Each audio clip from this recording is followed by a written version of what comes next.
Hello, you're listening to Everyday Superpower, a place where you can learn about body language, nonverbal communication, and learn how to read the minds of others in a very safe and simple and smooth way, okay? All you need to do is continue following these videos. We don't go into any, heavy-duty jargon. We just get to it. We explain what the behaviour or the gesture means, and we get on with it, alright? So, if you like what you hear, click like, click subscribe. Give us a follow in Instagram, is it? So give us a like, give us a subscribe, leave a comment. Peace and love, people. This lesson is going to be based upon the holding hands behind the back. Okay? So I'm sure you've seen this signal before. I'm sure you may have produced it yourself. I know I have. In certain environments, I'm quite prone to comfortably doing this. The emotions attached to this gesture are superiority, confidence and power. Alright? It's definitely a fearless state, purely as the complete ventral side is concealed, and if anything it's accentuated, it's protruding in the face of everyone else. So what we know is that we have open body language, which opens the body up, and we have closed body language. Closed body language covers up the ventral side, so it covers up the stomach, the chest, and the genital areas, and the throat. And the reason why is because we are hardwired to protect our sensitive areas. We home our internal organs in this area, alright? Obviously, we need our throat to breathe and to, do what it needs to do, and we need our genitals to procreate. Okay, so we subconsciously cover these positions when we feel that we're in the face of a potential threat, and it doesn't necessarily have to be a violent threat, just purely a societal threat of some sort. All right, our brain still can't tell the difference from our evolutionary ancestors. So it's a sign of fearlessness. Okay, we spoke in an earlier video regarding cause and effect, and that is how the positioning you place your body affects how you literally think and how your brain reacts, and vice versa.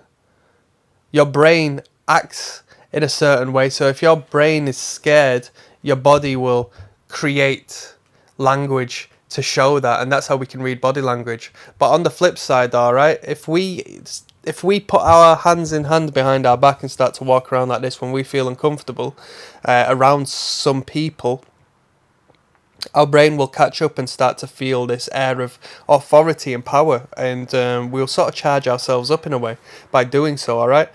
Now, it will feel awkward initially, purely because it's going to be out of sync with your brain momentarily, because your brain's going to want you to be defensive.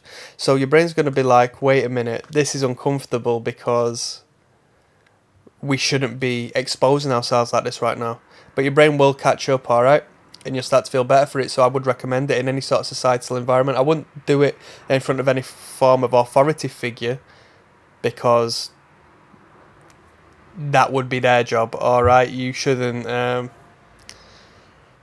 make such a bold declaration of power and confidence in front of those who feel like they should be holding that position, alright? If you have to be a subordinate, I'd recommend staying a subordinate, just so you don't bother the social order and hierarchy so much. But yes, so the gesture is common between leaders, royalty.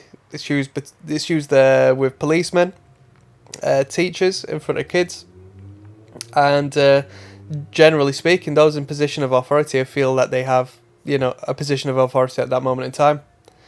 Now we're going to talk about something else now. This is a little switch in this behaviour which can switch the message ever so much, and you might not even be able to pick up on it, purely because you might be facing this individual. So when the palm in palm gesture behind the back turns into a hand gripping the wrist gesture, it communicates a completely different emotion, alright? So now this is a sign of frustration and self-control, rather so than the initial confident, superior hand in hand we spoke of. This hand holding the wrist is regressive of a little child being held by a parent when being scolded or told to stop. Okay, so when an individual is angry and frustrated, they may also hold this position in defiance of the fear they're feeling. They may still feel this. I'm so fearless. I'm not scared. So I'm going to expose oneself. But they might hold on to that risk just to restrain them from acting out on what they want to. All right, that animalistic, primitive, um, you know, violence that we as humans are capable of. So it's very important to pay attention to this. Obviously, if you're ahead of this individual, you might not know. So you have to read the cluster as, is this person smug or is this person volatile, you know? And one last note to leave it on. You may seem it is a benefit to you to walk around like this 24/7, because why not? Why not look like the boss? But you may put people on edge on a subconscious basis by concealing your hands, alright? So you have to understand we need to see an individual's hands to ensure that they're not possessing any weaponry or potentially threatening to us. So you're also going to, as a side product to being the boss, make people feel uncomfortable about you, which may work in your favor, you know what I mean? Because obviously fear brings respect to some extent in the animal kingdom, so it's up to you as to what influence and message you want to send to the people around you. But if you want to make friends, it might not be in your best interest. But if you want to impose on others and really, show them where your standing is in comparison to them, then maybe it's in your best interest, alright? So without further ado, I'm done. I hope you enjoyed this lesson. If you did, click like, click subscribe, leave a comment, blah de blah de blah. I'm signing out. One love.